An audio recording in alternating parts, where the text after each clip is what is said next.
കാര്യം വ്യക്തമായിട്ട് പറയാം, ടീമിനെ വിമർശിക്കരുത് എന്ന് പലരും പറയുന്നത് പല സ്ഥലങ്ങളിലായിട്ട് കണ്ടു. ഈ വിമർശനങ്ങൾ ഉണ്ടായതുകൊണ്ട് മാത്രമാണ് ഇത്തരം മാറ്റങ്ങൾ സംഭവിക്കുന്നത്. മാനേജ്മെന്റിൽ എന്തെങ്കിലുമൊക്കെ ചൂട് വരണമെന്നുണ്ടെങ്കിൽ തീർച്ചയായിട്ടും ഫാൻ ഗ്രൂപ്പുകൾ ശബ്ദമുയർത്തിയാൽ മാത്രമേ എന്തെങ്കിലുമൊക്കെ മാറ്റം വരൂ. ഇതിലേറ്റവും വിഷമിപ്പിക്കുന്ന ഒരു കാര്യം എന്താണെന്ന് വെച്ച് കഴിഞ്ഞാൽ, നമുക്ക് ഏറ്റവും ഇഷ്ടമുള്ള ഒരു ടീമിനോടുള്ള ഇൻട്രസ്റ്റ് കുറഞ്ഞു വരിക എന്നുള്ള സംഭവം തന്നെ. അത് തന്നെയാണ് ഏറ്റവും വലിയൊരു പരാജയം. ഒരു കാര്യം കൂടെ ആഡ് ഓൺ ചെയ്യാനുള്ളത്, ബ്ലാസ്റ്റേഴ്സ് ഫാൻസിന്റെ ഭാഗത്തു നിന്നുള്ള വിമർശനങ്ങൾ വരുന്ന സമയത്ത് ക്ലബ് മാനേജ്മെന്റ് പറയുന്നുണ്ട് നമ്മൾ ചിലപ്പോൾ റീലൊക്കേറ്റ് ചെയ്ത് പോകും, അല്ലെങ്കിൽ ക്ലബ്ബ് പൂട്ടിപ്പോകും എന്നുള്ള കാര്യമൊക്കെ.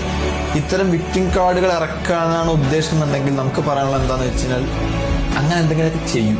കാരണം ഇത്രയും തരം താഴ്ന്ന് തകർന്ന് തരിപ്പണമാകുന്ന ഒരു അവസ്ഥയിലേക്ക് പോവുക, ബ്ലാസ്റ്റേഴ്സിന് ഇഷ്ടപ്പെടുന്ന ആരാധകർക്ക് പോലും ഈ ടീമിനെ വെറുക്കുന്ന ലെവലിലേക്ക് ഇതിനെ മാറ്റിക്കൊണ്ടുവരിക എന്ന് പറയുന്നത് തന്നെയാണ് നമുക്ക് ഏറ്റവും വിഷമകരമായിട്ടൊരു കാര്യം. അപ്പൊ നിങ്ങൾ ഈ പറയുന്ന കാര്യങ്ങൾ ചെയ്തു കഴിഞ്ഞാൽ മുൻപുണ്ടായിരുന്ന ക്ലബിന്റെ മെമ്മറീസുമായിട്ട് ഞങ്ങൾ പൊരുത്തപ്പെട്ട് ജീവിച്ചു പൊക്കോളാം.